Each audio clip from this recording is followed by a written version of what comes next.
Eu sou o Fábio Rangel. Eu sou o Rodrigo Carvalho. Eu sou o Daniel Cavalcante. E eu sou o Gabriel Gaspar. E está começando Enquadrando Podcast Cinema, vinculado ao canal Acabou de Acabar, do nosso padrinho e amigo Gabriel Gaspar, e editado pelo Nice Guy, Marcelo Zaniolo. O Senhor das Estrelas. Senhor das Estrelas. Eu não concordo. Eu acho que o Marcelo não estaria nos Guardiões porque ele não é um personagem marginalizado, rejeitado. Pelo contrário, ele seria um vingador. Dentro da formação dos Guardiões, ele é quando o Thor foi pros Guardiões, sabe? Ah, com certeza. Exato. Ele é uma passagem rápida pra levar um pouco de valor e moral. Vocês estão sendo tão legais comigo ultimamente que eu tô pensando em perdoar vocês por me obrigarem a editar um podcast sobre um filme que eu não vi. Um podcast com spoilers. Então já fica o aviso aí também, né? Se você ouvinte não viu esse filme, não faça que nem eu, você não é obrigado. Ouça esse episódio por sua conta e risco. Hoje, o Enquadrando vem falar de uma estreia, Guardiões da Galáxia Volume 3. Interessante comentar que quando a gente fala de estreias, ainda assim a gente vai ter spoilers do filme, então se você não viu Guardiões da Galáxia Volume 3, aqui vão ter spoilers, tá? A gente também, comentando sobre Guardiões da Galáxia, é importante que a gente comente coisas sobre os filmes anteriores e também essa saga, né, essa história toda, né, para poder estabelecer alguns arcos, né?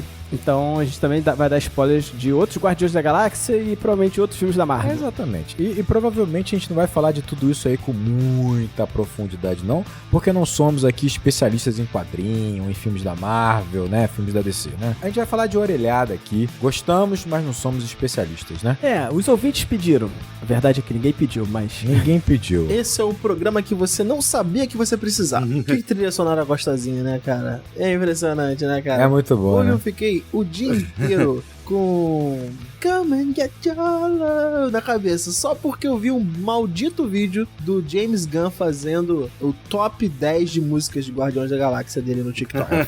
É impressionante. O tradicional do primeiro, cara, fica ali nos anos 60, 70. No segundo filme, eu acho que já caminha um pouco com as músicas dos anos 80 e tal. E agora, nesse filme, já vai pra umas músicas mais anos 90. E aí, no final do filme, tem um pós-créditos. E aí já começa a tocar uma música, né, desse século, né? Uma música dos anos 2000 pra cá. Muito maneiro. Não, o finalzinho do filme, ele é uma música dos anos 2000, né? Dos anos 2000. A última música, né, que todos dançam, né? Muito maneiro. É verdade, né, Até cara? pelo próprio aparelho que o Peter Quill usa, né? Ah, sim. Primeiro é um toca-fita, depois é um tipo... O MP3, um uma MP3, coisa assim. uma parada assim, depois agora já é um tipo um iPod mesmo, né? Pô, já tá chegando na era do Steve Jobs. Vamos lá. Filme dirigido e roteirizado pelo polêmico James Gunn. E eu acho que, assim... Vamos falar uma verdade aqui, assim, Ih, né? o Fábio já tá entregando a pauta dele aqui, Começou. ó. Não aguentou. Começou. Caraca. Não, mas eu acho que é importante comentar aqui que o James Gunn ele já se envolveu em polêmicas bizarras na internet, né? Por conta de falar umas asneiras no Twitter. Quem nunca? E é exatamente por isso que ele saiu da Marvel e foi pra DC, né? É, o contrato dele foi terminado, depois a Disney voltou atrás e contratou ele pra fazer esse último filme, mesmo com a motivação do término de contrato continuando a existir, né? Mais do que a moral, a Disney gosta de dinheiro. Não, e não só isso. A Disney percebeu que, assim, o público meio que não abraçou tanta polêmica, a DC já tentou abraçá-lo, e a Disney falou, porra, não era pra eu ser tão rígido com o menino. Ninguém O foi. CEO da Disney falou assim, né? Não trabalhamos com ética. Não, jamais. Aqui é uma empresa. Trabalhamos com lucro. E aí viram, o James Gunn está dando mais lucro ou prejuízo? Fizeram os cálculos, dá mais lucro que prejuízo. Ok, vale a pena. Ok, ele não é culpado, não. Inocente. Vamos lá, né? Assim, tem uns 10 anos isso, né? O James Gunn falou algumas asneiras no Twitter. Coisas, cara, impronunciáveis. Eu não tenho coragem de pronunciar aqui. Eu ia pedir pra você relembrar, Fábio, o que o Bendito falou. Eu não. Só vai ter que ir atrás? Tu tá falando sério mesmo? Não, tem coisas que eu não... Cara, Foi misógino, ele foi xenofóbico, ele foi... Você pode pelo ser menos... tudo isso. Esse é que é bizarro. Assim, Meu Deus! Não, agora peraí. Agora é eu fiquei impressionante, assim, piada com pedofilia, com estupro, com essas coisas, assim. Meu Deus! Aí não, tá, já é o Eu suficiente. lembro que ele pegou muito Já é o pesado, suficiente, ok. fez o meia-culpa depois, né? Recentemente, né, depois da demissão, ele foi ao Twitter também, né, se desculpou por tudo aquilo, falou que ele era um cara muito provocativo, que fazia piada com tudo, e hoje agora ele tá se adaptando a esse mundo. Meu Deus do céu. Enfim, Não, né? ele admitiu que ele extrapolava os limites, né? Que ele tinha algumas questões pessoais, né? Extrapolava, queria quebrar os tabus, né? É assim, há quem aceite o pedido de desculpas, há quem não aceite, eu não sei, né? Eu acho que é importante a gente olhar as pessoas que estão em volta, assim, sabe? Se você olhar as pessoas que estão em volta, o Chris Pratt também falou merda já, né? O Chris Pratt também falou merda, assim. Eu não lembro o que o Chris Pratt fez, cara, mas eu lembro que ele fez alguma parada que eu fiquei com um ranço com ele desde então. Salvo engano, foi um comentários... Aquela período de pandemia. Não. Na linha ali do anti-vax. Foi. Olha só, o Chris Pratt, a polêmica que ele se envolveu foi uma polêmica sobre religião. Ele falou que ele frequentava certa igreja, e essa igreja, ela é junta com uma outra igreja que é conhecida por praticar políticas anti-LGBTQIA+. Foi até Elliot Page que fez um tweet sobre isso, sabe? Mas enfim, por mim é só o James Gunn colocar o Elliot Page como Superman que tá tudo certo. Não, mas isso aqui não deixa de ser um ponto interessante, né? O fato é, como ele é absolutamente criativo, melhor do que isso, lucrativo, né? Acaba que realmente as empresas, elas passam pano, isso é inegável. Caiu pra cima. Caiu pra cima, né? Porque é inegável, assim, o cara é talentoso, ele tem uma fórmula que funciona muito bem pra filmes super-herói, pra essa nossa fase aí de filmes DC e Marvel, e é inegável que ele tem poder com essa parada e descartá-lo não é tão fácil assim. Essa é a verdade. O ponto também é que aqui ele vai trazer uma associação muito grande, ele vai falar isso, né, umas entrevistas, entre ele e o personagem do Rocket, né, que o personagem do Rocket é um cara magoado pela vida, né, que tem uma noção de pertencimento meio falha, né, no mundo, né, então ele vai trazer um pouco disso, vai falar, eu sou igual o Rocket e eu quero contar a história do Rocket, sabe, quero finalizar essa trilogia com a história do Rocket pra poder contar um pouco de mim também. Enfim, isso que é bacana da arte, né, cara? E isso que eu acho bacana dessa veia artística do James Gunn, né? Não é puxando sardinha pra ele nem nada, mas e eu sinto que falta um pouco isso nas produções da Marvel, não entre os atores e tal, mas assim, nas grandes cabeças ali da Marvel, em quem pensa a Marvel, sabe? Quem pensa a Marvel enxerga muito mais a Marvel como um produto, né, do que como expressões artísticas. Por mais que nessa nova fase da Marvel, nessa quarta fase da Marvel, ela tenha tentado chamar alguns diretores mais autorais pra dar de repente essa renovação pra Marvel, mesmo assim, me parece que é a Marvel, sabe, de cima falando, vamos contratar um artista, vamos te dar dinheiro para esse artista, pronto, agora faça arte, sabe? E não funciona assim, saem produtos com verniz artístico. É o que aconteceu com o Doutor Estranho no Multiverso da Loucura. Um pouco Doutor Estranho, o Eternos, cara. O Eternos, acho que Eternos é um bom exemplo. O Eternos, pra mim, é o maior exemplo disso, assim, que chamaram uma diretora talentosíssima, super sensível, tinha acabado, se não me engano, de ganhar o Oscar. Acabou de ganhar o Oscar, sim. Chloe Zhao. Ela fez um trabalho super sensível sobre pessoas nos Estados Unidos que não têm onde morar e tudo mais, com um grau de sensibilidade enorme, e aí coloca, pronto, agora você vai dirigir um filme de seres eternos super poderosos. Me parecem produtos com uma estética artística, com uma roupa artística, mas no fundo, na sua essência, produtos. E do James Gunn, não, cara. No James Gunn eu consigo sentir verdade nos filmes dele. Eu consigo sentir, talvez pelo fato dele escrever também os filmes, além de dirigir, sabe, e tal, eu consigo sentir um exercício artístico do James Gunn, né, ao fazer o filme, a criar os personagens, a cuidar de cada personagem, com muito carinho cada personagem, com muita distinção cada personagem, sabe? Eu vejo realmente uma preocupação artística dele. Só que assim, ele é um cara galhofento. Não entrando do lado da polêmica, fora disso. Ele é um cara galhofento, assim, ele é um fanfarrão. Então os filmes dele, a expressão artística dele é uma expressão fanfarronda. O que coincidentemente encaixou com o estilo da Marvel, de drama com humor, com ação misturada. Então ele não teve que se adequar ao produto Marvel. Ele acabou encaixando de forma orgânica e acabou exercendo sua expressão artística, sabe, de uma forma que coincidentemente encaixou os padrões Marvel. Só que como é uma expressão artística e não um produto, não sei se ele fez esse filme com a motivação de ser um grande choramingar de como fui massacrado injustamente, né, agora tô dando minha volta pra cima. Não sei se essa foi a motivação dele, sabe? Não sei se ele é uma pessoa odiosa ou uma pessoa que merece ser idolatrada ou nenhum dos dois, sabe? Eu não conheço ele, né? Mas quando a obra é feita por uma pessoa odiosa, é mais importante ainda sequestrar essa obra pra gente ressignificar ela, se a obra for boa, se a obra for aproveitável, sabe? Óbvio, bem, a gente pode ter um debate quando tem ainda o artista vivo ou não, sabe, e tal. Cara, eu posso estar indo muito longe, mas o Lovecraft, por ser um racista e uma pessoa desprezível e assustada e com medo de tudo, o fato dele ser um babaca, o HP Lovecraft, que permitiu ele criar o horror cósmico, porque ele olhava pra tudo que era diferente e via terror, horror, sabe? E pra mim cabe a gente desprezar o Lovecraft, mas utilizar o horror cósmico ao nosso lado. Entendi. Como, por exemplo, a série do Lovecraft fez muito bem, da HBO, sabe? Assim, que usou a série do Lovecraft, os monstros do Lovecraft, pra bater em racista, por exemplo, sabe? Com os protagonistas negros. Algo que o Lovecraft mesmo ficaria horrorizado de ver sua obra sendo usada por esse jeito, sabe? Então, assim, eu não tô querendo comparar o Lovecraft com o James Gunn, nem sei o que ele falou, o que ele não falou, sabe? Mas o que eu quero dizer é só, sabe, de que quando a obra é boa, principalmente, pra mim cabe mais ainda separar o artista da obra, desprezar o artista e sequestrar a obra pra gente. Eu acho que o James Gunn deu uma certa sorte, porque ele pega o Guardiões da Galáxia, que é um grupo que ninguém se importava. Eu não tinha apreço nenhum por nenhum desses personagens, absolutamente nenhum. E eu saio do primeiro Guardiões da Galáxia simplesmente apaixonado por todos esses personagens, assim.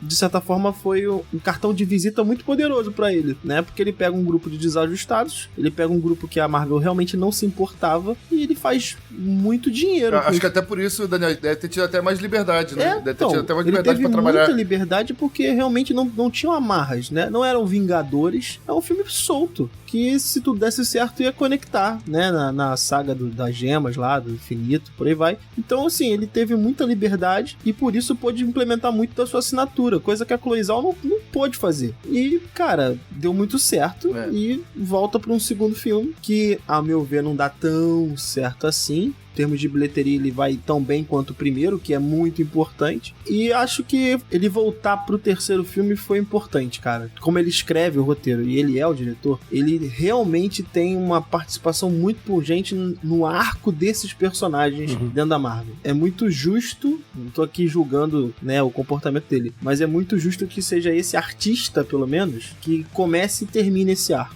Seria uma pena muito grande ele não terminar esse arco de personagens, tendo visto o que foi feito no terceiro filme. E eu vou falar que ele teve essa liberdade até com o público. Porque realmente, assim, vou dar um exemplo aqui, cara, de um diretor que eu gosto, de um filme que eu gosto, que é o Taika Waititi, né, cara, no Thor 3 e no Thor 4, principalmente. Acho que muito graças ao sucesso do James Gunn, cara, né, com Guardiões, né, a Marvel deu uma liberdade maior pro Taika Waititi fazer o que quisesse, mais ou menos ali com o Thor 3 e o Thor 4. Foi uma liberdade que a Marvel deu pro diretor, mas que o público não deu tanta essa liberdade. Boa parte do público estranhou, porque o público já gostava do Thor, já conhecia o Thor, já tinha gente que era fã do Thor, que era apegado ao Thor clássico, enfim, que conhecia o Thor de outros carnavais. Aqui não, aqui no Guardiões não, cara, aqui boa parte do público não conhecia os Guardiões, sabe? Então, ele teve uma liberdade não só do diretor, mas uma liberdade do público. Mais ou menos, mal comparando, que nem o Neil Gaiman, quando recebeu o projeto do Sandman nos quadrinhos, era um quadrinho que ia ser descontinuado, né, e ele recebeu liberdade pra trabalhar como quisesse, né, e aí ele pirou no Sandman e criou aquele Sandman, pô, que todo mundo conhece hoje em dia. Porque nem o público conhecia, não é só a liberdade de produção, mas a liberdade do público, né, pro público aceitar os Guardiões, né, versão James Gunn. E hoje em dia é isso. Hoje em dia, os Guardiões oficiais da Marvel, né, dos quadrinhos e tal, virou os Guardiões do James Gunn, né? Os Guardiões oficial, que tá no imaginário do público, é o do James Gunn, não o antigo que a Marvel criou lá nos anos 70 e tal. Cara, mas eu acho que você pega o Taika Waititi, eu acho que o público aceitou em geral, sim. Ragnarok foi um sucesso tremendo, assim, tipo, eu acho que ele é indiscutivelmente um filme muito elogiado pelo público e muito elogiado pela crítica. Eu acho que o ponto do Thor, Amor e Trovão, e ele, pra mim, sim, ele teve liberdade pra trabalhar com o filme, é que talvez ele tenha extrapolado numa ideia e dentro de um filme que a galera não curtiu. A qualidade de Thor, Amor e Trovão é muito inferior à qualidade de Ragnarok. E aí, essas escolhas que o Taika Waititi teve pro Thor ficam mais evidentes, talvez incomodem mais, mas, cara, Ragnarok é muito bom. A gente também não sabe o quanto teve mão de produtor pra poder o filme ficar... Não, ali é Taika Waititi, cara. Ali é Taika Waititi que pega o Thor. Cara, se você pegar o arco do Thor na primeira fase e comparar com Ragnarok, é uma mudança drástica. Ele criou um novo Thor. Drástica, é outro personagem. Claro. É outra pessoa. Ele criou outro personagem, mas foi muito bem aceito. Tanto é que ele ainda foi utilizado. Essa linguagem dele, com mais humor, mais despojada, vai ser utilizada nos Vingadores e funciona muito bem, assim. O ponto é que talvez ele tenha extrapolado por extrema liberdade ou sei lá o que. Ele pega Amor e Trovão, extrapola nesse humor, mas também entrega um filme numa qualidade um pouco mais discutível. E aí, cara, quando tu arrisca e entrega um bagulho meia bomba, aí, compadre, a parada fica complicado, né, cara? Então, sinopse, galera. Mas antes da sinopse, eu queria lembrar o seguinte, galera. É importante, ouça isso. O Enquadrando precisa de ajuda. Ele precisa de uma ajuda financeira, que pode ser bem-vinda através do Apoia-se. Entra lá em apoia.se/enquadrando e ajuda esse projeto, galera. Tem caído o nosso apoio recentemente e a gente precisa muito chegar em algum patamar ali que a gente consiga uma estabilidade financeira com o Enquadrando, pra pelo menos o projeto se pagar. Então, se você puder, apoia a gente. Se não puder, divulga. Eu sei que não tá fácil pra ninguém, mas é isso aí. Não tá fácil pra ninguém, mas é isso aí.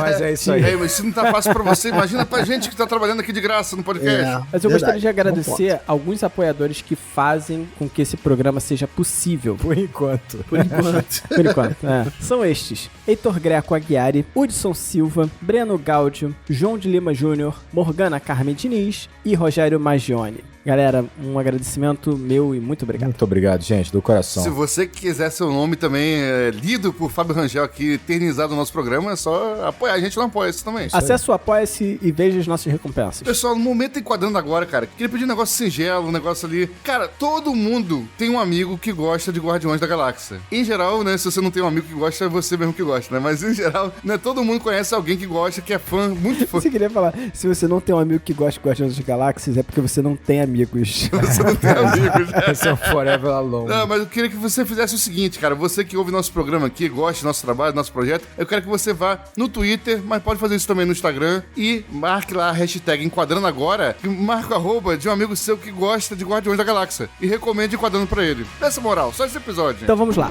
Sinopse. Os Guardiões da Galáxia terão que buscar a origem de Rocket para salvá-lo de um ferimento fatal. Essa é a sinopse. Pô, Tá bom. Tá rindo, o que tá acontecendo? Cara, eu ri porque o Fábio precisou mandar esta é a sinopse. Vou deixar claro, vai que eles não entenderam, né? É a sinopse. Não esperem mais do que isso.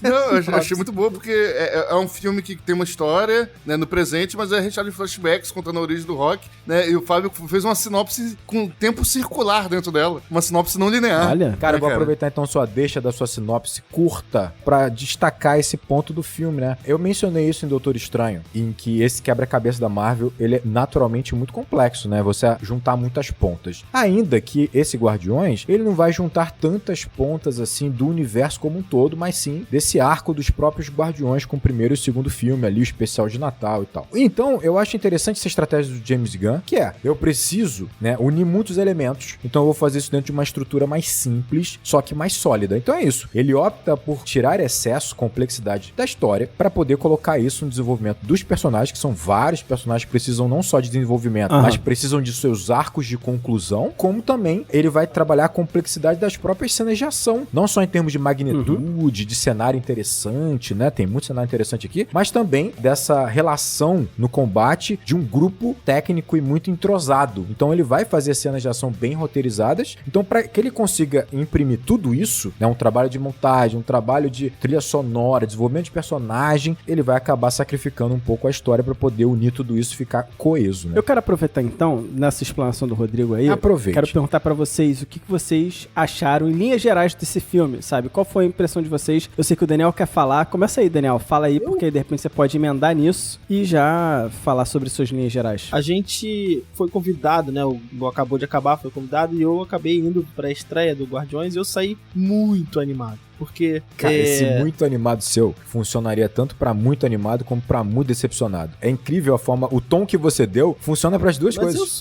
É porque não dá pra saber se tá sendo irônico ou não, sabe quando você vai... E aí eu cheguei muito animado. É, não dá, tipo assim, eu saí muito animado. Tipo assim, caralho. Vou voltar. Você é ambiguidade em pessoa. Vou voltar então. Eu saí da pré-estreia. Ele vai falar igual, e eu saí muito animado. Ficou melhor agora? Ele não consegue ficar animado de forma... Não vai sair, cara, sério. Ele não consegue ficar animado de forma genuína, não adianta. Só emenda daí, só emenda daí. Daqui. Cara, eu gostei demais. Gostei muito dos Guardiões 3, porque eu acho que a história de todos os Guardiões foi, de certa forma, contemplada e respeitada, sabe? Eu consegui ver o arco de todos os personagens ali, por mais que sejam arcos simples, de desenvolvimento simples até, foi bem feito. Então, assim, eu saí realmente contente de ter contemplado ali o início, meio e fim desse grupo, porque é isso. Sobretudo, o tom desse filme me agradou muito, porque ele é muito mais pesado do que os outros, né? Eu, sinceramente, eu não tava esperando essa carga dramática mais intensa. É uma proposta diferente que o James Gunn entregou, cara. Eu acho que ele conseguiu um filme mais maduro, porque os Guardiões estão mais maduros, é um grupo mais coeso, um grupo que já se conhece, e ele conseguiu trabalhar as mínimas relações ali, as relações entre os personagens. Cara, pra mim, é talvez o melhor filme da Marvel, ali junto, pra mim, né? Junto com Pantera Negra 1, com o próprio Guardiões 1, eu acho que tá ali, cara, tá no mesmo nível, né? Então, saí muito animado, de verdade, muito animado. Realmente, cara, talvez seja o melhor filme da Marvel, tá brigando ali com alguns outros, cara, mas não é nenhum absurdo se alguém me disser que, pra mim, esse é o melhor filme da Marvel. Pô, realmente ele tá na briga. Eu achei esse filme com um tom, e também isso me pegou um pouco de surpresa, um tom melancólico, sabe? O filme inteiro. Os outros, principalmente o Guardiões 1, sabe, tal, ele tem momentos, né, o 2 também, momentos mais dramáticos, pontualmente ali, né, que faz você chorar, se emocionar, tal, com o que tá acontecendo, mas em geral, né, os primeiros 2 filmes têm mais um tom de aventura, e até pelo fato da gente ter se divertido tanto com os nossos amigos no espaço sideral, né, que esses momentos dramáticos são mais dramáticos, porque, né, você já teve um apreço construído, né, ao longo dessa diversão. Aqui não, aqui o filme já começa com um tom bem melancólico, ele funciona como terceiro filme, ele, pra mim, realmente tem que ser pensado como terceiro filme, porque ele vai funcionar só a partir da construção que você já tem com os personagens feitos nos outros filmes, sabe? Não é um filme isolado do mundo, não é um filme que, se você nunca viu nada de Guardiões, vai assistir só esse filme, sabe? Talvez não funcione se você já não tiver um pré-apreço aos personagens, com exceção, talvez, do personagem do Rocket, né? Que é mais trabalhado ali ao longo do filme, que você conhece a história toda dele no passado e tal, né? Mas tirando isso, os outros personagens precisam já do background feito nos outros filmes. Acho interessante você comentar isso, essa necessidade dos outros filmes, porque eu acho que isso é um problema pra esse filme. E não por conta dos filmes do James Gunn, não por conta da saga do Guardiões da Galáxia, mas sim por conta de Vingadores. Porque tem arcos dos personagens que passam por cenas de Vingadores que essas cenas, elas não têm desenvolvimento desses personagens. Por exemplo, a própria Gamorra, ela morre, né, em Vingadores. Morre fora da trilogia, né, dos filmes. Ela morre fora da trilogia. O blip acontece fora da trilogia e a gente não vê consequência, né. Por exemplo, aqui esse filme vai falar muito do Rocket, né, e o Rocket, ele é essa pessoa que perdeu todos os amigos dele lá. A gente vai descobrir isso lá no futuro, né? Pô, o Blip fez ele perder todos os amigos. Só ficou ele e a Nebula. E aí você isso aí não teve consequência, sabe? Consequência para o personagem. Então, eu acho que esse filme, ele só não é melhor por conta de Vingadores. Por conta da falta do James Gunn ali como diretor, sabe? Não desenvolve esses personagens, sabe? Não se preocupa com esses personagens no desenvolvimento. Tem um ponto aí, porque o James Gunn, ele não é diretor do filme dos Vingadores, ele é produtor, mas qualquer cena que tenha qualquer Guardião da Galáxia, ele supervisiona. Ele está junto do set. Uhum. Então, assim, de certa forma, ele tava lá na produção dos Vingadores, mas eu concordo com você que é um problema, porque são outros filmes, outro tom, né, nesses filmes, muita coisa pra desenvolver e aqui muita coisa pra desenvolver e não dá tempo. Guardiões da Galáxia vem muito tempo depois de Guardiões da Galáxia Volume 2, né? Então, muita coisa, muita fase da Marvel passou, e aí Guardiões Volume 3 ficou muito distante do Volume 2. Acho que se fosse mais próximo, seria mais... Isso é um problema inerente do projeto, né? É um problema realmente. do projeto. Porque quando né? você tem, por exemplo, uma linha central que vai falar sobre Vingadores e você tem acontecimentos, né, tão importantes que vão reverberar em tudo, né, como é o caso do Blip, né? Se você der o peso merecido a um efeito desse, a uma tragédia dessa, nos outros filmes dos personagens individuais, os outros filmes vão ser só sobre isso, só sobre o Blip, né? Então, eles só passam rápido pra dar uma sensação de completude de todo, mas vão focar em suas narrativas individuais. Então, assim, nesse filme que você acabou de falar do Blip, fica resumido a uma única cena, talvez duas ali, quando você tem o início do filme Rocket, ele tá meio melancólico e tal, ouvindo Creep, mas também depois, quando ele acorda, a primeira pergunta dele é: onde é que tá a nebulosa, sabe? Ficou resumido a isso, essa afinidade que ele passou a ter com ela, essa proximidade. 5 anos, né? 5 anos. 5 anos só eu e ela. Só os dois, Exatamente. Então, assim, isso é um efeito colateral, né? Não tem como. É um efeito. O que eu acho interessante pra mim de Guardiões, eu particularmente gostei bastante, né? Eu acho que o James Gunn ele foi muito inteligente, assim. Porque se você pensar que isso aqui é uma conclusão, assim como o Ultimato e alguns personagens não vão continuar na saga, a gente sabia disso, né? O Guardiões seria reformulado e muitos personagens não continuariam na saga. Então, você pode pensar o seguinte, pô, ele tem carta branca pra matar alguns personagens principais. E matar personagem principal é uma ferramenta muito clara, muito óbvia, pra você gerar densidade emocional pro filme, né? Se você falar de uma despedida, como é que você não vai fazer uma despedida com uma morte? É natural. Isso gera peso dramático, faz com que a gente se emocione e tal. E eu acho interessante que ele sabe que a gente espera por isso, né? Em Ultimato você tem o Homem de Ferro morrendo, né? Então gerou todo um peso ali. Ninguém vai assistir o primeiro filme do Homem-Aranha na Marvel achando que o Homem-Aranha pode morrer no filme. Exatamente. Aqui não, aqui a gente tem realmente a sensação que a qualquer momento, qualquer personagem pode morrer, independente do tamanho desse personagem. Exatamente. E aí ele é inteligente em perceber que ele tem essa carta na manga, porque o ator não vai continuar na franquia, né? Como o Gabriel falou, você não mataria o Robert Downey Jr. no segundo filme do Homem de Ferro, só que ele não mata os personagens. Ele brinca com essa expectativa, então ele coloca os personagens no limite do risco, no limite da ameaça. Você tá certo de que vai morrer, a cena mais clássica é do Peter Quill, né? Congelado e inchado no meio do espaço. Ele vai morrer e ele não te entrega nenhuma morte e ao mesmo tempo ele faz você sentir o drama da perda, a possibilidade da perda, mas também te dá a satisfação de você não perder um grupo que você gosta tanto. Então, ele é muito inteligente nisso. Ainda que ele consiga, e pra mim tá o trunfo, dar consequências, dar peso dramático às situações. Isso então, é importante, né? Dar consequências. Isso é muito importante, ele dar consequências. Por exemplo, pra mim uma decisão dele maravilhosa, Gamora. Quando ela morre na saga do Ultimato, eu pensei, cara, isso precisa ter peso. Essa tragédia aqui tem que ter matado alguns personagens. Quando começou esse papo de volta no tempo e muitos paralelos, planos e tal, eu falei, pronto, é a desculpa pra você nunca matar um personagem. A Gamora volta. Só que a Gamora não voltou. É outra personagem de fato e ele não une a Gamora com o Peter Quill. Então há uma perda ali. O Peter Quill teve uma perda de fato, né? Então isso foi muito importante. Eu acho que são essas escolhas que dão densidade de fato ao projeto final, à despedida, sem precisar matar ninguém. Então foi inteligente. James Gunn foi inteligente. Não só o Peter Quill, tá? Porque a Nebula, que é um personagem importantíssimo e muito desenvolvido nesse filme,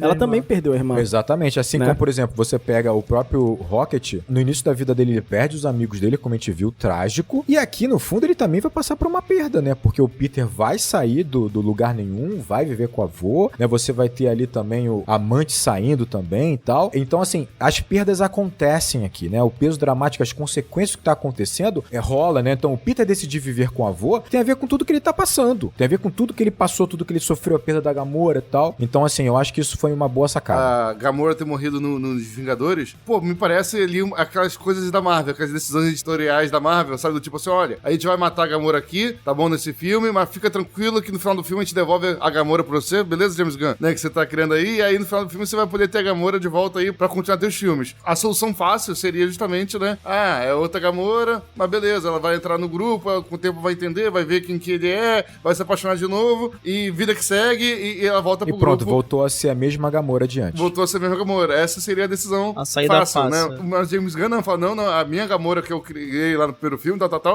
foi desenvolvida, passou por todas aquelas experiências, ela morreu mesmo, e é isso que eu reforço o tom melancólico do filme, cara. Porque pra mim isso foi uma decisão muito inteligente, cara, até pesada, se você parar pra pensar, porque a Gamora, né, como né, namorada ali do Peter Quill, como amor do Peter Quill e tal, morreu. A personagem morreu. E a Gamora nova que existe, ela é só uma lembrança do luto dele, sabe assim? É uma forma dele não superar o luto, sabe? Porque, olha, é uma pessoa só que vai lembrar pra ele constantemente.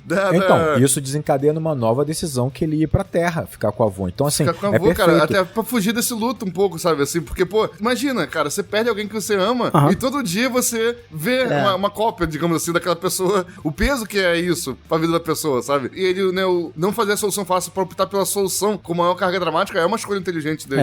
E tinha um risco muito grande dessa relação entre o Peter e da Gamora se tornarem uma âncora de fato pro filme, né? Porque era a solução fácil. O humor vem fácil dessa relação, né? Dele tentar conquistá-la novamente. O drama vem fácil também, né? O drama vem fácil também. Mas fiquei muito surpreso quando, na verdade, esse drama existe, né? Essa relação, melhor dizendo, existe. Mas o peso, o drama tá mais na relação do Peter com o Rocket, né? Na demanda em perder o segundo melhor amigo que ele tem, né? Porque o Drax o Drax é o primeiro. eu realmente me senti preocupado com um amigo meu que tá indo embora, sabe? Eu não posso perder mais ninguém. É aquela sensação que realmente, cara, foi passada ali. Eu acho que o Chris Pratt, ele é o Star-Lord mesmo, assim, pra mim. O cara mandou muito bem, assim, até nessa sensação de urgência. Foi pra mim um ponto que, assim, realmente não esperava. Ele é caricato, ele é realmente, né, desenvolto, você, né, cara que você gosta fácil ali no filme, mas aqui eu acho que ele entregou uma carga dramática que ele não entrega nos outros filmes. O Fábio falou assim, eu queria ver os efeitos do blip melhor aqui e tal. E aí você percebe que tudo que a gente tá conversando é baseado nisso,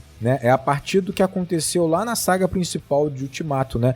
E aí o James Gunn é inteligente em entender essa cadeia de ação e reação, no sentido de que, é o que a gente tá conversando aqui, o filme poderia ser basicamente o Peter tentando reconquistar a Gamora, o filme ficar centrado nessa linha, né? Claro. E o interessante é isso, o Peter Quill, porra, ele tava meio cansado. O segundo filme, por exemplo, é todo em volta dele, da relação com o pai, ele descobrir que, na verdade, ele tem um pai celestial, mas ele já era um personagem que tinha dado muito do que tinha pra dar. Tanto é que na saga Vingadores, ele não era um destaque. Sim. Ele é irrelevante. Ele é relevante. Aqui... Ele é relevante não, né? Ele talvez seja o responsável pela merda toda acontecer. Ele é responsável pela merda toda, né? Uma cagada que ele fez, né? Mas é isso. Eu acho que aqui, o James Gunn dá profundidade a ele, exatamente entendendo, né, o preço dessa jornada. E aí, cara, tudo vai se desenrolando, porque você pega a Mantis sai, também por isso. Quando ela vê, por exemplo, a decisão que o Peter vai tomar, ela fala, cara, mas eu também preciso disso. Eu também preciso nadar, aprender a nadar, né? Como a metáfora, a analogia que ela vai fazer por meio do Drax, né? Então, assim, cara, é um roteiro interessante. Simples, mas muito bem pensado, bem desencadeado. É, eu acho até que quero pontuar esse lance do Rocket, né? E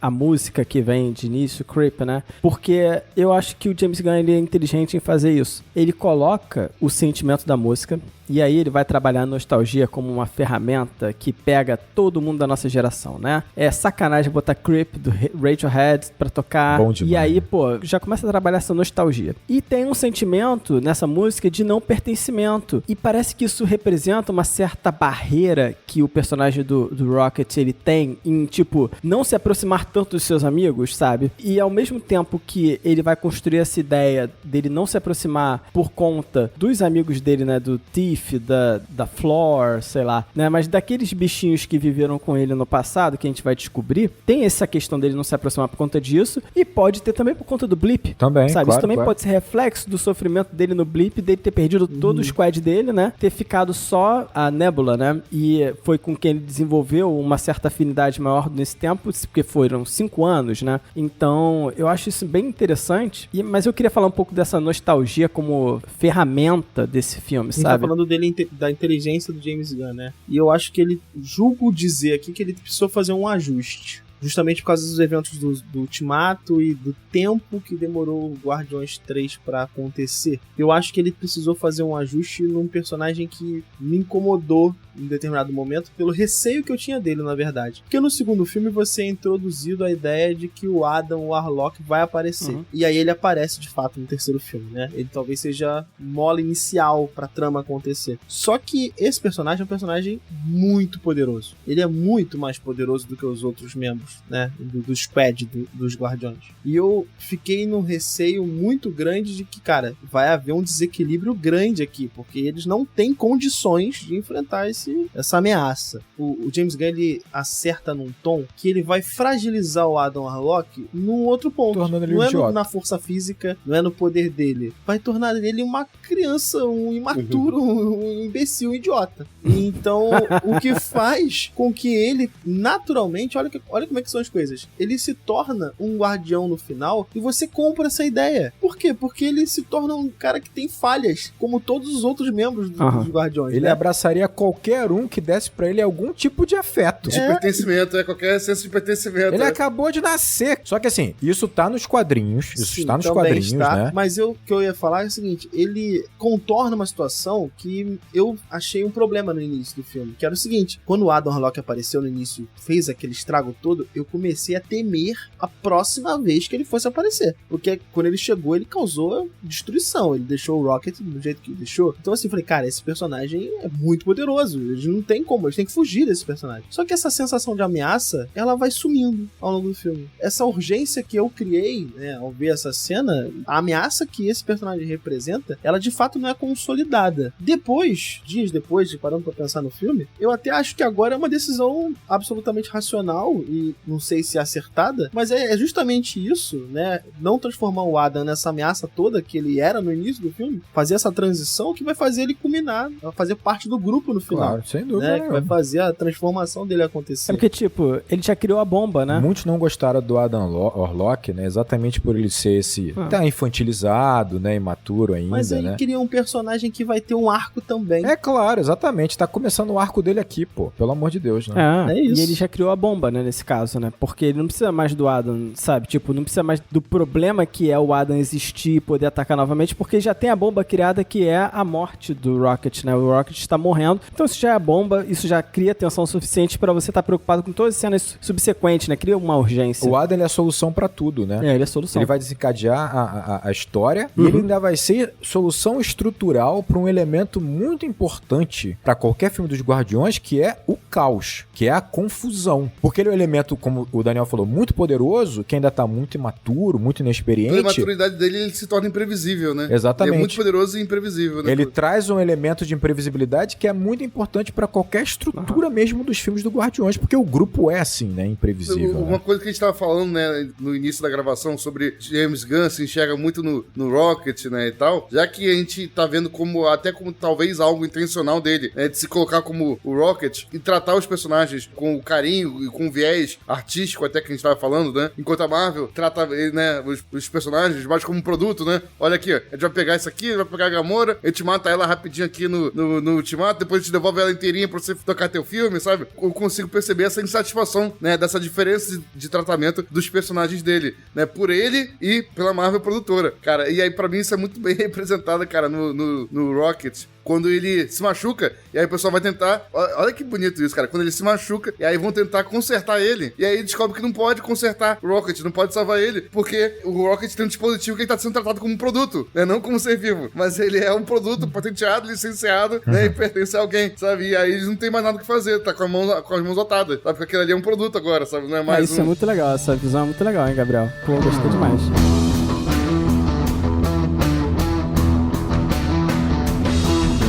Uma outra coisa que eu queria adicionar, né, que eu tava comentando que é a nostalgia como ferramenta, e eu queria falar um pouquinho do porquê que essa nostalgia funciona tão bem nesse filme, né? Porque assim, é óbvio que Guardiões da Galáxia vai trabalhar nostalgia muito pela trilha sonora. A gente vai ver, né, como o Gabriel falou, buscando a década de 70, 80, né, pra contar um pouco sobre esse passado do Quill, né, logo no início, né, porque situa ele, né, com uma fitinha, né, de música, e aí ele vai escutando lá, né, que é a Awesome Mix, né. E aí aqui, cara, a gente vai ver que esses personagens, eles estão sempre perseguindo um passado familiar pra eles, sabe? Que não existe mais, e os arcos deles são sempre perseguindo esse passado familiar. Então você tem a Nebula, né? Ela tem parte do primeiro arco dela de se reconciliar com a irmã, e quando ela consegue isso, a irmã morre. E ela precisa entender que a família dela não existe mais, sabe? E isso é muito poderoso, assim, né? Então você vai vendo os passados dos personagens e esses arcos, né? O Drax, que perde a esposa e a filha pro Ronan. O Peter, né? Que quer encontrar a família dele, né? No caso, a mãe morreu e depois o pai, né? E vem o destaque pro Rocket desse filme, né? Que carrega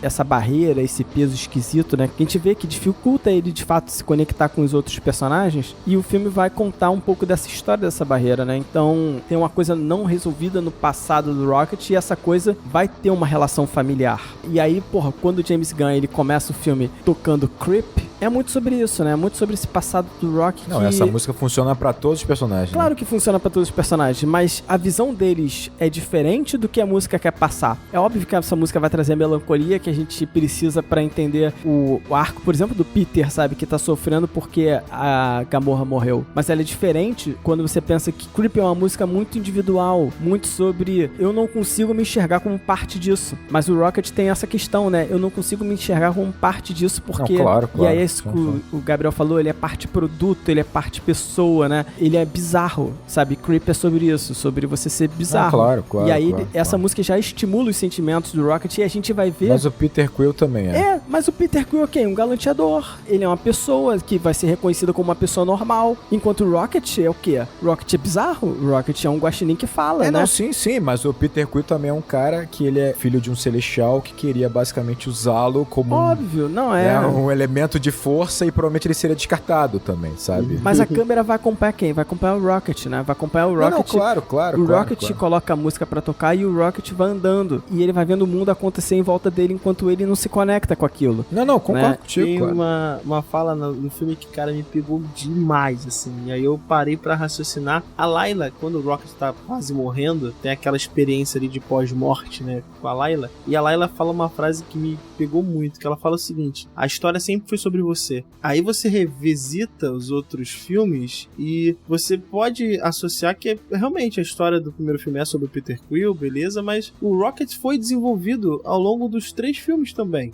sabe? Pra chegar aqui. Sim. Pra chegar aqui, sabe? Então, assim, é mais uma sensação de, cara, você faz parte disso também, sabe? A história era sobre você também. Você faz parte do grupo. Então, acho que essa história do Creep, realmente, o Rocket tem esse sentimento talvez mais forte, mas acho que todos os Guardiões têm essa ideia de não pertencimento. E aí é muito fácil pra mim fazer a ideia da associação que você não tava vendo chegar mais com a geografia, que o lugar que eles moram é lugar nenhum. Eles não têm sensação de pertencimento. Não tem lugar pra eles. Então é lugar nenhum. E aí a ideia toda é transformar esse lugar nenhum em lugar, de fato. Sim. E o filme faz isso, cara. No final, eles estão preocupados em manter lugar nenhum. Essa é a principal preocupação. Sim. Pra mim, cara, é uma construção muito inteligente e, cara, focar esse último filme no Rocket foi muito importante, porque era talvez o personagem que a gente sabia o que tinha acontecido com ele, mas a gente queria saber como tinha acontecido com ele. Claro. E lugar nenhum, Daniel, vai ser o lugar que vai abrigar os que não tem pra onde ir. Os desajustados todos, né? Não, sim. Os desajustados, né, da sociedade. Então, você vai ver que o filme, ele vai... Cara, ele tem um tom político que é absurdo. E ele tá ali escondido nas camadas desse filme. E eu acho que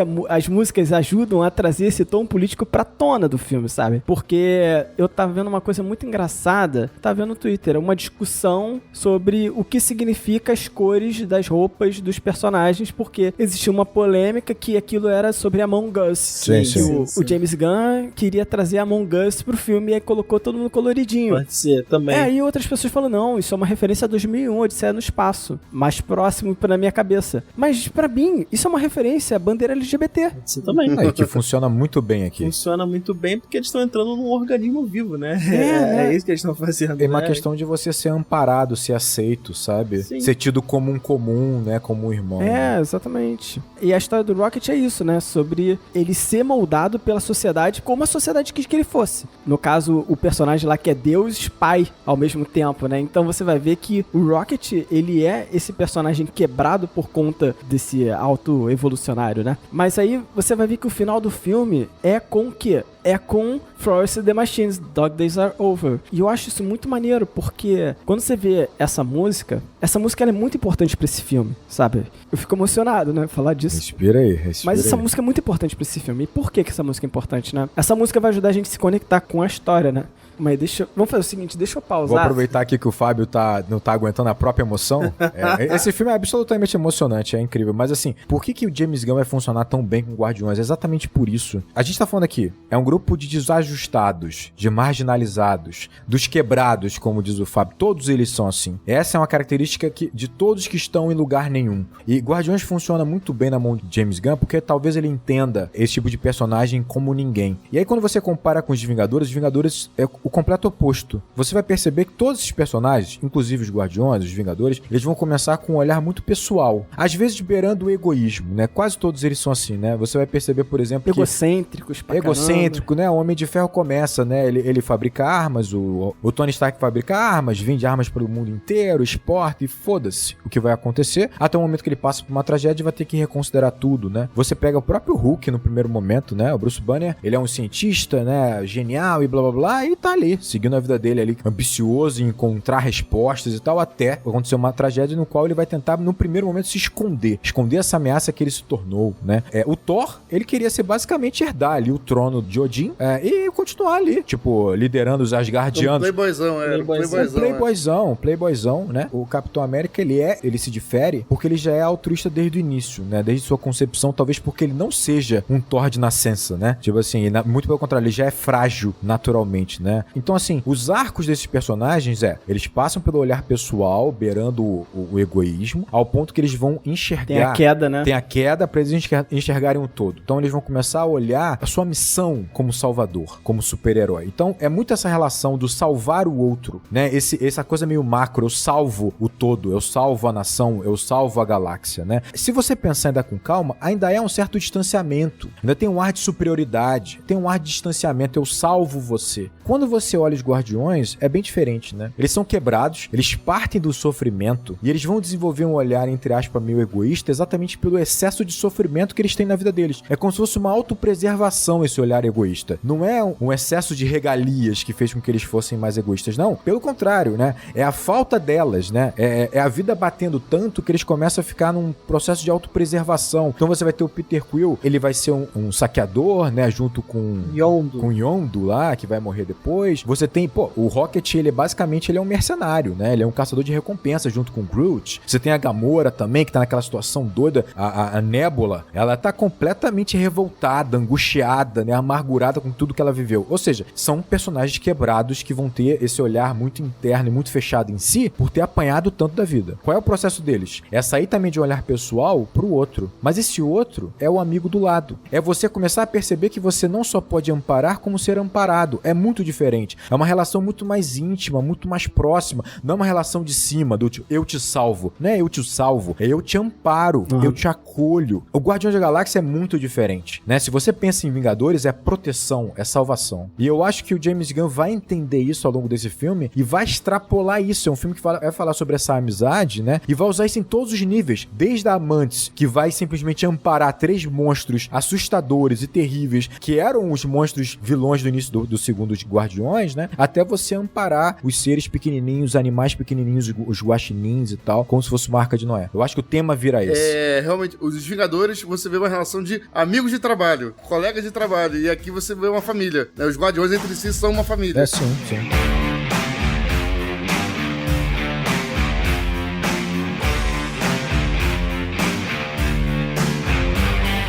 E aí o Rodrigo comentou sobre isso na hora que eu tava falando sobre o significado dessas cores, né? Então eu tava associando muito as roupas deles, na verdade, à bandeira LGBT. E comentei sobre o filme começar com Creep, que é esse significado de eu não pertenço, e terminar com The Dog Days Are Over, né? Que é muito sobre você encontrar felicidade, né? Você encontrar uma razão pra se aceitar. E aí eu fiquei, por que essa música é tão importante pra esse filme, né? Primeiramente por conta da história dessa música, porque essa música vem, ela foi inspirada, na verdade, né? A Florence, ela teve inspiração pra compor essa música, junto com a banda dela, né? O The Machines, por conta de um artista muito famoso, chamado Ugo Rondinone, né? Que ele fez um desenho de um arco-íris escrito Dog Days Are Over em Londres, né? E ela passava sempre de bicicleta ali em frente, e ela viu esse arco-íris, né? Durante 6 meses, e ela falou, cara, isso dá uma música, né? E ela fez essa música em função dessa arte. E esse artista, ele é um nome, né? Ele se reconhece como queer, e ele é um nome sobre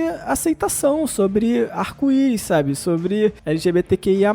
Então, tem tudo a ver, sabe? E eu acho que o James Gunn, ele vai buscar nessa referência e trazer o arco-íris também por conta disso, sabe? E terminar com Dog Days Are Over faz todo sentido. Claro. E assim, é uma pergunta que você pode se fazer, cara, essa música vai trazer uma nostalgia, até porque quem não viveu um momento, de repente, maravilhoso a esse som, né? Ouvindo essa música. Por exemplo, eu tenho uma história com essa música, né? Eu tenho a história do meu casamento, né? Meu casamento tem essa música no momento que foi muito mágico, que foi muito emocionante. Então, eu acho que esse é o poder da nostalgia, esse esse é o poder que o James Gunn tem de acessar outras dimensões na gente, sabe? Quando vem, né? puxa essa trilha sonora, que é escolhida de uma forma super delicada pra esse filme. Cara, eu vou te falar que é engraçado como o humor desse filme é muito inteligente, porque o James Gunn ele precisa entregar vários humores diferentes, né? Ele tem que entregar o humor genérico, superficial, em que a piada basicamente funciona independente de quem fez, depende do personagem, depende do contexto, ela só é engraçada e acabou. Você também tem que comparticionar esse humor entre adultos e jovens, porque esse filme é 13 anos, esse filme não é 18, como é o Esquadrão Suicida, né, que ele fez, claro, né, nem o Pacificador, mas eu acho que tem um humor mais importante, que é o humor familiar, que é o humor íntimo de quando você conhece e você tem aqueles personagens como grandes amigos, né, é quando você prevê o humor, a piada que ele vai fazer, é quando você entende não só a personalidade daquele personagem a ponto de entender a piada com profundidade, mas das relações que eles têm, e é engraçado porque é isso, viraram grandes amigos a tal ponto de que eu me emocionei profundamente quando o Drax começa a pular e dançar com essa música com as crianças, cara, porque a ideia dele de que quem dança é um idiota, e existem dois tipos de pessoas, as que dançam e as que não dançam, né, e ele se apaixonou pela esposa dele porque a esposa dele não dançava, isso é maravilhoso, então quando ele quebra essa grande barreira, e você falou sobre barreiras, é isso, esse filme ele fala sobre os personagens que tem barreiras em volta deles, né, e que muito dessas barreiras foram criadas pela própria sociedade. Quando ele quebra essa barreira que parece tão boba e dança com as crianças no momento que ele se redescobre pai e não um destroyer, pra mim foi lindo, uma bobeira linda, assim, que tem tanta profundidade porque você conhece o Drax como se fosse um grande amigo. Essa é a potência desse filme, né? Ele usa muito bem a profundidade criada, sabe? Sim. Por esses personagens, assim, ao longo da história. Então, claro. Isso aí é forte. É foda, cara. E por último ainda toca a Mouse Chasing Rainbows, né? Que tem tudo a ver também. Então acho que existe toda uma mensagem aí política, sabe? Dentro desse filme que ele vai trabalhar. Mas eu acho que a política que você pode enxergar aqui, essa política, essas questões sociais, elas vêm de forma indireta, ainda que poderosa, porque eu acho que tem um ponto aqui, né? Quando a gente fala, por exemplo, dos Vingadores, você não vai ter guerra civil à toa. Quando você fala sobre esse distanciamento dos Vingadores para com a sociedade, porque eles salvam essa sociedade, é uma relação muito superior, muito distante, você acaba entrando em questões políticas em que eles vão ter que se posicionar. Então você vai ter guerra civil, o olhar do Homem de Ferro, o olhar do Capitão América. Aqui não, aqui tá acima de questões, entre aspas, questões políticas, né? Não, porque você tá falando sobre algo talvez mais poderoso, entre aspas, aqui, que é o amor, a relação entre grandes amigos, né? E que vai gerar o debate político, não direta, mas indiretamente, mas poderoso da mesma forma. É um tema que ele é poderoso porque ele é inerente a qualquer ser humano. Claro, mas exatamente. Ele dialoga, né, pra cada um de nós de uma maneira diferente, mas acho que pro momento da nossa sociedade ele dialoga muito com o que você tá colocando, Fábio, que é uma questão de, né, de aceitação, de pertencimento, acho que a palavra nem é aceitação, porque tu não tem que aceitar, não cabe a você aceitar porcaria nenhuma, irmão, você, né, tem que viver tua vida. Tem uma parte de se aceitar, tem uma parte de aceitar que passa muito pelo arco do Rocket, mas também quando eu falo política, Rodrigo, é porque, por exemplo, quando a gente pensa em amor é muito bonito quando a gente fala, é uma coisa que une todo mundo, né? Mas se você fala que tem duas pessoas do mesmo sexo que se amam e querem estar juntos e querem casar, isso é uma questão na sociedade, é uma questão política. Claro, sem dúvida. Não, eu entendi o que você quis dizer. Então, quando eu falo de política, não é num sentido ruim, não é de levantar necessariamente... Não, nem eu. Eu tô falando só de como esse filme ele leva essas questões naturalmente por falar sobre humanidade com um pouco mais de profundidade, né? Claro. Humanidade, sim. E aí você vai ver, assim, cara, esse filme vai falar um pouco sobre eugenia, de uma forma bem disfarçada, né? Eu ia falar bem clara, porque o vilão pra mim é bem clara, mas... É clara. Não, eu acho que é clara, mas eu acho que nem todo mundo pega essa referência, sabe? Porque, não sei, sabe? Tipo... Bicho, a galera não pega a referência de que o Darth Vader é tipo um líder do Império, sabe? Junto com o Imperador, cara. Não imagina pegar eugenia nesse filme. Né? Não vão pegar eugenia, mas também vai falar sobre adoção, vai falar sobre... Cara, vai falar sobre tudo. É o que eu falei, quando você fala das cores faz muito sentido porque tá na linguagem, no DNA desse filme, cara. Tá no DNA. Esse é que é o ponto, né? E pra mim o James Gunn ele dá uma aula no seguinte, você pega o primeiro filme, você pega o segundo filme, quais são os grandes... Eu me emociono, gente. Porra, falo disso, me emociona. Mas é foda.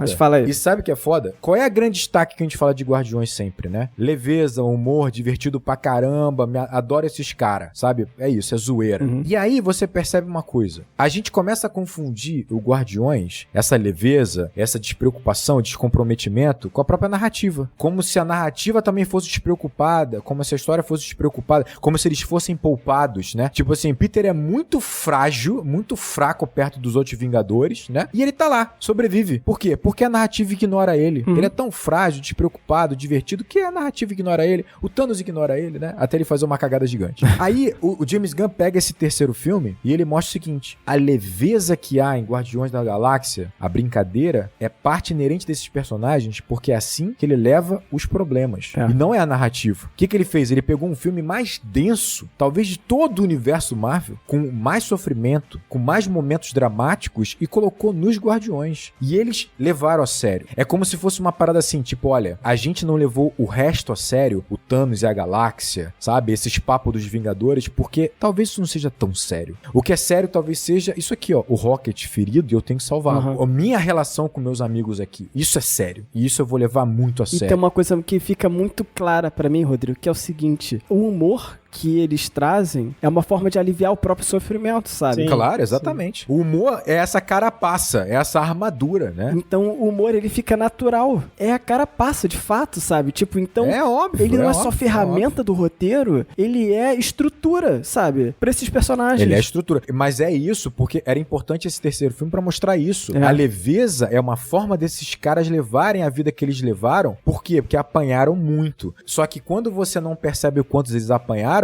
sabe o quanto eles estão quebrados, parece despreocupação, parece um roteiro menor. Cara, tem uma cena que acho que sintetiza o que vocês estão falando aí, que é quando a Gamora, ela fala, olha, eu não sou a pessoa que você tá procurando, essa pessoa se parece muito mais com ela, aí aponta pra Nebula, né, pra Nebula. E aí você muda drasticamente pra uma cena de humor, mas que no fundo ela tá repleta de drama do cara, né, ele não tem mais a Gamora, né, ele tá enxergando mínimos traços dela na irmã, sabe, que não é a mesma pessoa. Mas que foi transformada, né, tu tem humor. E aí você pode questionar toda a vida dessa irmã, sabe? Que, sabe, tem um corpo todo modificado, é toda cibernética, ciborgue, né? Tanto é que ela recebe um elogio do Peter dos olhos, ela fala, meu pai escolheu meu pai trocou meus olhos no meio da tortura que ele fazia comigo, não sei o que. Mas ele escolheu belos olhos, então. E você vai ver que quando o Peter fala isso, ele não vai simplesmente fazer uma piada, sabe? Ele vai dar uma ferramenta pra ela de humor, pra ela trabalhar o humor sobre isso, porque é a forma que ele tem de encarar a vida, sabe? Exatamente. É olhar as coisas os danos que ele sofreu com humor. Exatamente. Isso funciona muito bem. Já que a gente tá falando sobre essa questão política e como ela tá no cerne do filme, cara, vou falar também uma questão, mas eu conversei com um pessoal, né, com outros críticos e tal, né, antes de eu ver o filme, e eles falaram, gostei do filme e tal, tem uma barriguinha lá, não vou falar nomes aqui, mas teve um que falou assim, tem uma barriguinha aqui lá naquela parte ali, daquele planeta que eles vão, que parece, sabe, um subúrbio americano, sabe, tal, aquela parte ali eu achei meio com uma barriguinha e tal, achei desnecessário. Que é a Contra-Terra, né? A Contra-Terra, exatamente. Cara, e pra mim não foi desnecessário aquilo ali, cara. Aquele momento ali, cara, eu achei excelente, cara. Por todo o contexto que a gente tá falando do auto-evolucionário, o auto-evolucionário, ele é um eugenista. Pra quem não sabe o que é eugenismo, né, e eugenia e tal, é um nome... pomposo, né? Pseudocientífico, mas pomposo pra racismo. Racismo, né, cara, assim, ele sempre tem uma roupa diferente com o passar dos séculos, né? Tinha uma época ali, 1800 e tal, que era mais religioso, né? Tinha um motivo ali religioso de que, os negros não têm alma, né? Etc e tal povo é abençoado por Deus, tal povo tem a marca de Cã e tá amaldiçoado por ser filho de Noé, etc e tal. Aí depois de um tempo, né? Iluminismo, cientificismo, ciência e tal, como vamos ser racistas agora com a ciência, né? Aí começou-se a surgir umas pseudociências que era procurar aprimorar por meio de laboratório, ou por meio de forçar uma espécie de uma seleção não natural pra, aspas, aprimorar raça, aprimorar a espécie. Até tem diferenças históricas da eugenia fora do Brasil e dentro do Brasil, né? Fora do Brasil acreditava-se que misturando as raças, você perdia a força daquelas raças. Já no Brasil tinha uma visão contrária, que você misturando as raças, linguajar da época, tá, pessoal? Isso eu tô falando aqui, pelo amor de Deus. Discordo e é uma filosofia, enfim, pavorosa. Mas no Brasil acreditava-se que misturando as raças, você ia embranquecendo as raças e evoluindo essas raças através da mistura de raças no Brasil. Enfim, e aí tinham debates teóricos sobre eugenistas do Brasil, eugenistas de fora. É isso o contexto de, pré-Segunda Guerra Mundial. Bases pseudocientíficas do fascismo e do nazismo. Uhum. Mas, enfim, acreditava que indivíduos evoluídos formariam sociedades evoluídas. E ali, cara, o Otto Bolsonaro, ele faz isso que eu acho quase tragicamente cômico. Ele faz uma sociedade, aspas, né, de seres evoluídos, segundo a pesquisa dele e tal, e coloca a estrutura social, uma estrutura social de um subúrbio americano. E aí, como a estrutura social é a mesma, sabe, da Terra e dos Estados Unidos, em particularmente, né, O cara? resultado é o mesmo. Aqueles seres, aspas, evoluídos continuam cometendo crimes, sendo violentos, esfaqueando outra pessoa, Exatamente. assaltando, sabe? Porque a formação social é a mesma, não mudou em nada, sabe? Então continua estimulando aqueles seres a terem o mesmo comportamento. E ele não consegue perceber que a falha não é dos indivíduos, é da estrutura que ele tá recriando. Ele fala, então vou apagar esse mundo aqui, né? E vou tentar uma nova raça, Com novos né, mais indivíduos. evoluída, né? E tudo mais. A tendência é que eles se comportem, né, de forma parecida, sabe? Então, pra mim, esse é o ponto que o filme fica mais político, digamos Cara, você tá falando do ato evolucionário. Ato revolucionário. Exatamente. O ato revolucionário. Um ato. Aí tem uma galera que treme, já treme. Tem uma galera que já tremeu, né? Tremeu. Você tava falando do ato evolucionário. Cara, eu achei esse vilão muito bom. Eu gostei muito, muito, muito dele. E até a galera falando que ele tinha uma certa incoerência, de que,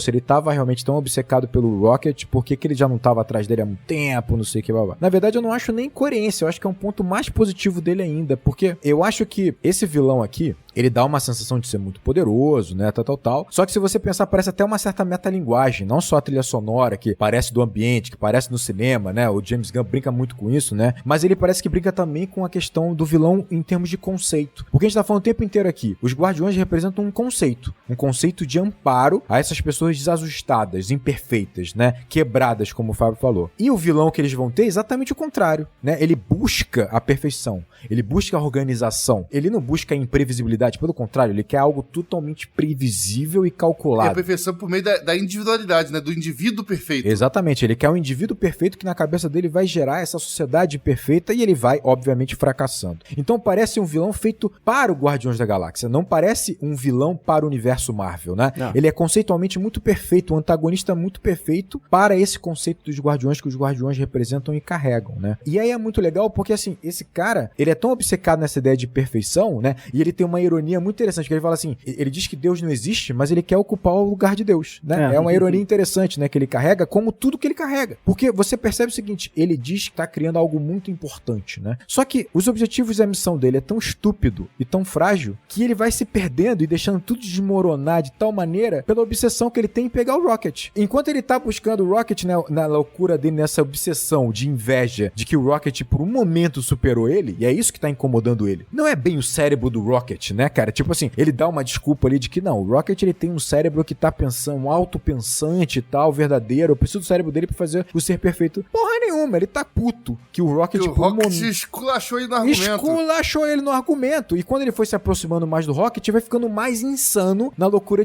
do que o ser que ele criou, teoricamente tão quebrado, superou ele em dado momento. E aí você percebe que a obra dele é tão frágil, tão idiota, que ele mesmo vai deixando desmoronar frente à sua obsessão dele. Chega no final, ele não tem mais nada. Ele tá praticamente suicida no final. E aí é muito interessante você perceber que mesmo ele tão poderoso, ele cai frente aos Guardiões com muita facilidade, porque, cara, ele mesmo já aceitou a derrocada. E frente à motivação dos Guardiões, ele tomba. Eu gosto muito, cara, da atuação, eu gosto da construção do vilão, acho um vilão muito bom, muito bom. Também gosto. E gosto também de pensar que o Rocket vai superar ele, porque o Rocket teve uma socialização ali com os amigos que ele não teve. Porque acho que esse personagem, como vocês falaram, ele busca muito a superação e a perfeição do ponto de vista genético, organicista, né? E não do ponto de vista social. Ele mesmo não compreende Que nada, é o né? que falta a ele, né? Ele não compreende essas relações, né? Então vai não ser perfeito lá, a família de morcegos lá que recebe os guardiões, Cara, né? que é muito louco. Que é né? muito louco. Ele não trabalha, né, as questões sociais, né? Então, realmente... Exato, ele tá querendo criar um ser perfeito sem entender o que é o ser. Isso aí. Porque ele realmente, ele entende um ser na individualidade de cada ser, e não no conjunto desses indivíduos, As né? relações entre os seres, né? Exato, né? Nas relações entre os outros indivíduos.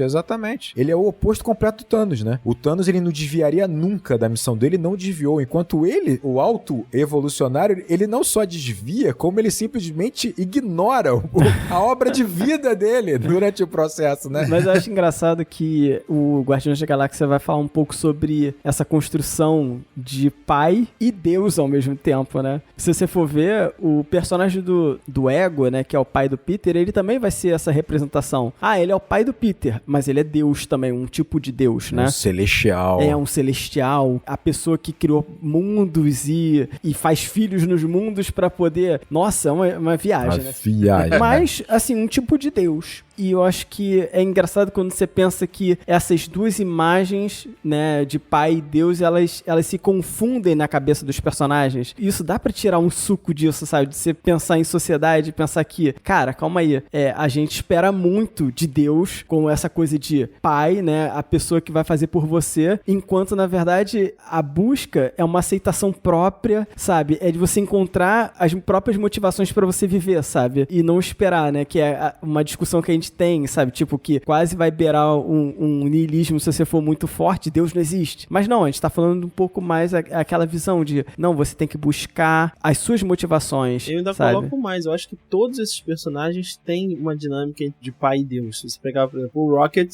você tem a questão do auto-evolucionário. Você vai ter. O Peter tem o Ego. A Gamorra e a Nebula. Gamora e Nebulosa também. A Gamora e a Nebula tem o Thanos. E o Thanos. Né? Então, todos eles, de certa forma, têm. E é exatamente por isso que eles são os mais quebrados. Não é coincidência. E o Drax, que talvez esteja distante dessa estrutura, é o que vai trabalhar o tema paternidade, né? No final das contas também. Então, todos é eles. o que vai ser o pai que falhou, que deixou a esposa e a filha morrerem, sabe? Os outros são filhos, né? Ele já é pai, né? Os outros são filhos, né? Então, eu acho que o Guardiões vai trabalhar muito esses dois conceitos. E isso, como saga, é muito legal, sabe? Você vai ver que a saga vai trabalhando esses conceitos, sabe? É o Thanos que põe as filhas pra brigar, O mais sabe? curioso é que até a nova formação dos Guardiões, que vai estar no final, todos eles também têm essa estrutura. O Adam não tem um pai, né? Ele falta a figura masculina paterna. A mãe dele até fala isso durante o filme. A menina pequena, ela tem o Drax como pai, e aí tá desenvolvendo essa relação. O que tá com a seta do Yondo, a referência paterna dele era o Yondo, ele não tem mais essa referência, sabe? Então você tem toda essa dinâmica também nos novos Guardiões, cara. Então parece ser Daddy issues, né? parece ter um tema ali, né, que vai acompanhar. Daddy issues, A merda tá sempre partindo dali, do pai.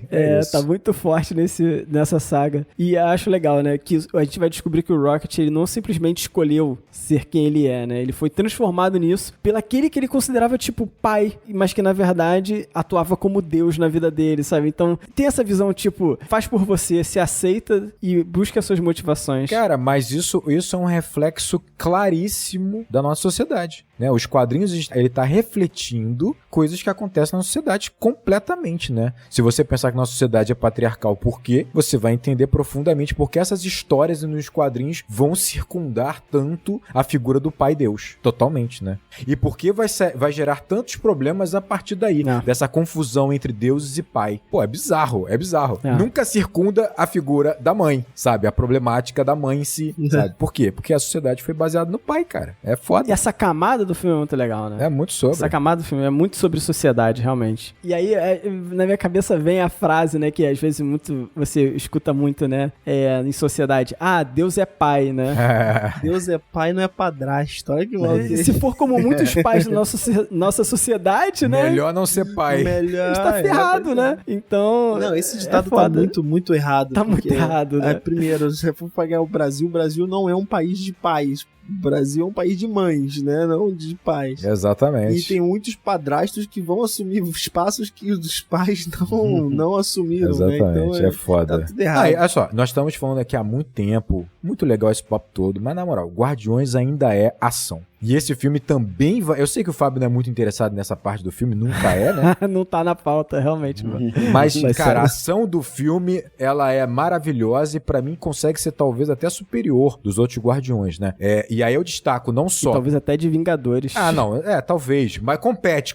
Eu acho que, pra mim, o que torna muito especial a ação aqui, primeiro que ele consegue trabalhar muito bem a amplitude, né? Você vê as cenas todas naquele mundo orgânico, é maneiríssimo, assim, tipo, não só esteticamente, aquilo ali é maneiro pra caramba, uma criação do James Gunn, né? Como, obviamente, a cena do corredor, que é foda. Nossa, muito legal. Foda cara. demais, Nossa. né? Pô, tudo ali. Caraca, eu não né? consigo nem imaginar o grau de dificuldade pra filmar aquilo. Sendo que metade dos personagens é CGI, a câmera não para, a câmera sobe e desce, voa pra um lado pro outro. É foda. Caralho. O problema da cena do corredor, e aí não é o Deus. problema da cena, não, desculpe apontar isso. Tudo mas bem. é o corte que é feito pra cena seguinte, que já é eles correndo e tudo explodindo. Eu fiquei, caraca, foi um corte brusco demais. Eu falei, caraca, Eu nem tava percebendo isso, eu tava tão eufórico ainda, eu tava de êxtase. me bateu, assim, eu fiquei... O Fábio não olhando. O Fábio esperando acabar a cena só. O cara consegue, no espaço minúsculo, dar a sensação de amplitude. É uma ação claramente escrita no roteiro, em que ele calculou a ação de cada personagem, porque você vê não só eles funcionando individualmente, né, com suas técnicas, seus poderes, mas também em grupo, que é o que a gente sempre, fala, cara, isso aqui é muito importante. Cara, é foda pra caramba, sincronizado com a música, pelo amor de Deus. Porque, assim, isso acontece em Vingadores, por exemplo. Tem cenas assim em Vingadores, mas essas cenas normalmente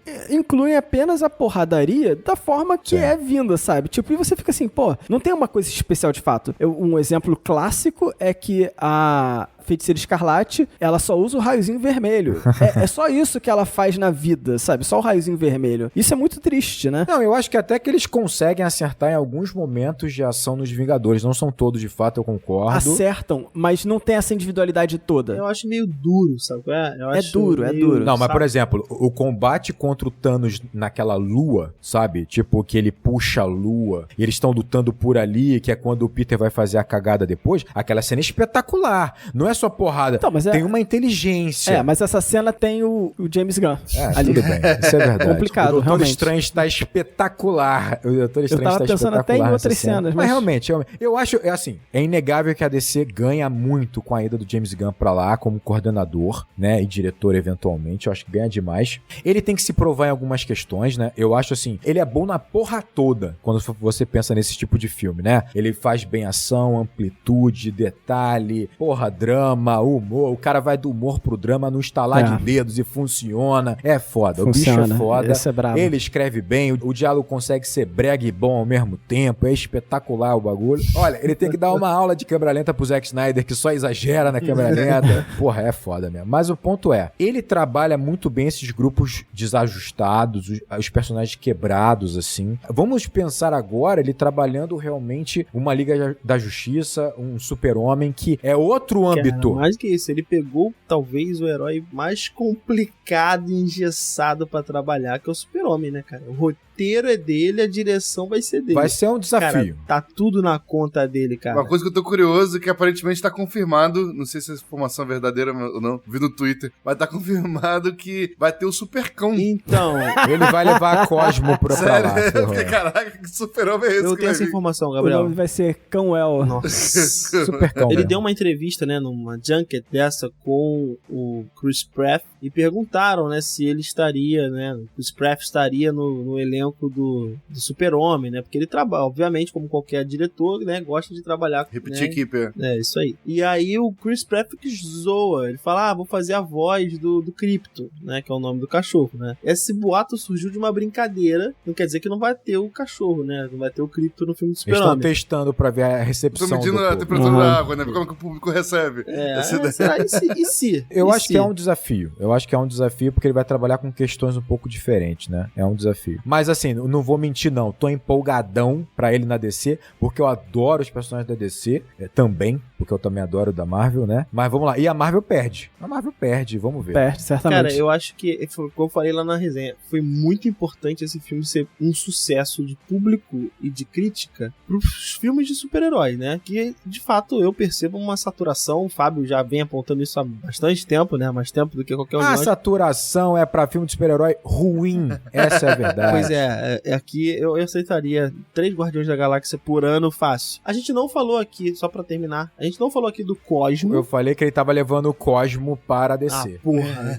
Mas é bem isso, realmente é bem isso. Ele tá levando o Cosmo para descer. E teve uma interpretação que não é minha, eu vi no Twitter também, mas que eu acho que vale a pena trazer pra cá, que é uma interpretação do Groot. A gente até agora não falou do Groot, eu né? ia falar disso. Porque o Groot, ao longo de todos os arcos, ele só tem uma frase, né? Eu sou o Groot. E em determinado momento a Gamora, por exemplo, não entende o que ele tá falando. E a Gamora antiga entendia o que o Groot tá falando, né? O que mostra que eu sou o Groot é interpretado, né? É entendido por quem tem uma afinidade, um vínculo com o Groot. E no final do filme ele fala uma frase diferente. Ele fala, eu te amo. Eu amo vocês. Eu amo vocês, né? Eu amo vocês. Pode ser vocês, pode ser você. Que é do inglês, né? E essa interpretação que eu li no Twitter, ela trabalha muito a ideia de que agora nós, telespectadores, estamos atunados, né, com o Groot o suficiente. Pô, eu ia falar isso sem ter lido essa interpretação no Twitter, né? Olha aí. Eu também tive essa mesma interpretação. Porque eu tive a interpretação seguinte, que existe um arco pra gente. Também, Quando sim, o Groot fala e a gente entende o que ele fala, e já que o filme construiu essa lógica, é porque no final, né, a gente fechou um ciclo com essa galera e a gente faz parte, né? Agora a gente faz parte da família, de fato, A né, gente cara? faz parte do grupo. Sim, sim. Exato. Não, e tem uma questão ali objetiva e direta, no sentido de que ele está falando teoricamente uma outra língua e ninguém em cena estranhou. Então, obviamente ele falou, eu sou o Groot. Sim. Eu sou o Groot. Ele continuou falando a mesma coisa. Isso, a gente que ouviu... Exatamente. Agora nós entendemos. Exatamente, agora nós entendemos. É uma ideia muito bonita. Eu acho o final bonito, elegante até. Não, elegante pra caramba. Elegante. Cara, que solução elegante, cara. Elegante. Na hora que eu tava no cinema e ele falou isso, pô, eu falei, caraca, foda, parabéns. A sensação que a gente tem é essa, cara. Caraca, entendi. Tomando um. Ih! Tomando... Ih! É uma forma quase de quebrar a quarta parede, né? É uma forma delicada, né, de quebrar a quarta Bem parede. delicada. Uma bem forma delicada. delicada, uma forma, pô, cara, que bonito, que bonito. Não, isso é espetacular. Isso foi muito elegante. Muito foda. Vai fazer essa porra agora com o Super-Homem, pelo amor de Deus, hein? Pelo amor de Deus. E só pra falar aqui que, antes do Fábio fechar, que eu vou concluir o programa sem falar nenhuma coisa grega e nem vou citar Complexo de Édipo, a relação do Rocket com o pai dele lá, né? Que é ele tentando matar o pai dele, se vingar do pai dele ao longo do filme inteiro. Então eu nem vou entrar Tá nisso. não falando, quase falando, né? Quase falando.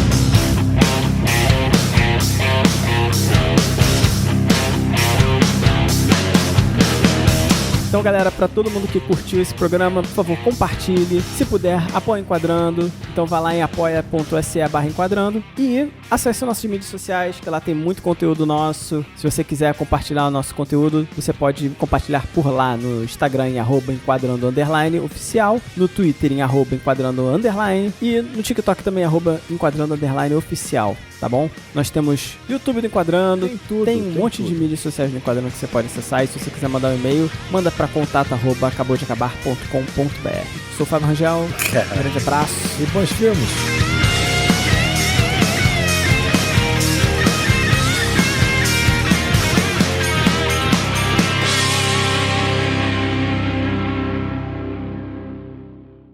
É bizarro. Eu ia pedir pra você falar. Não vou. Não. Ô, Daniel, fala sem mexer no prato, pelo amor de Deus. Caralho. Daniel, Eu justamente ia pedir pra você. Mastigando, mexendo no prato.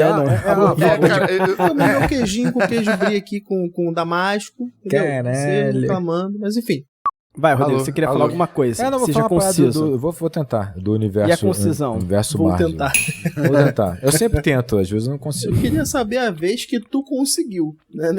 Algumas vezes eu uma consigo. coisa de bastidor mas- é sempre o Rodrigo assim, gente, o programa de hoje tem que ser curto, hein? O programa de hoje tem que ser mais um tanto. Aí, monólogo do Rodrigo, 20 minutos do Rodrigo. Eu venho cada vez falando menos e percebo isso Não, tô de sacanagem. nas faixas sonoras. Mas ainda falo bastante. Mas vai. Não, eu tô avaliando se vale a pena. Eu ia falar do projeto em geral, uma coisa, mas não sei. Talvez. Não, eu acho que o mais Eu importante ia falar nesse depois. momento Acho. de falar do projeto em geral é que a gente tá vivendo um momento de mudança, né? Nesse gênero de filme. Mas, cara, né? tu tá Precisa falando falar isso disso em agora? on ou você tá falando isso em off, cara? Tô falando isso em on. Tu é um cara Estava, né? difícil Agora de não sei. entender quando tá falando em on e off. Ué, mas né? é porque pra vocês eu estou sempre em on. Falar em on também é falar com vocês, né? Não, porque eu tava só resmungando. Aí você pegou meu resmungo e completou. Só que eu não vou deixar meu resmungo no Tá on. bom. 1 minuto de lixo aqui. Porra, cara. Falei comendo queijo. Engraçado é que ninguém reclama que o Vocês Fábio tá tão- comendo vocês tão queijo que enquanto tão. tu tá falando, né? Cara, quando o host fala comendo, aí fudeu, foda-se, né? Sinopse. Não, come essa porra aí, vai ficar cheio de estalo, cheio de estalinho. Parece um Velociraptor. Vou te falar que fazer um filme sobre a origem do rock é difícil pra caralho. Seria um documentário bem difícil. Teria que voltar lá atrás, passar por Beatles, talvez, passar por Agora eu Iron entendi a tua Maiden, piada, né? meu Deus. Porra. Sou o Fábio Rangel. Um grande abraço. Mandou um Fábio Poxa. Rangel aí aleatório. Aleatório. Sou o Fábio Aleatório. Parece um repórter, sou o Fábio Rangel. Estamos aqui diretamente. Parece eu sou Tipo, Groot, eu sou Groot. Eu sou Não, Groot. Amamos vocês. Amamos vocês. Eu sou o Fábio Rangel, é tipo um I'm Groot mesmo, né? Olha lá. Só que a diferença é que tu tá xingando, né? Xingando a galera que deixou de apoiar. Seus puto.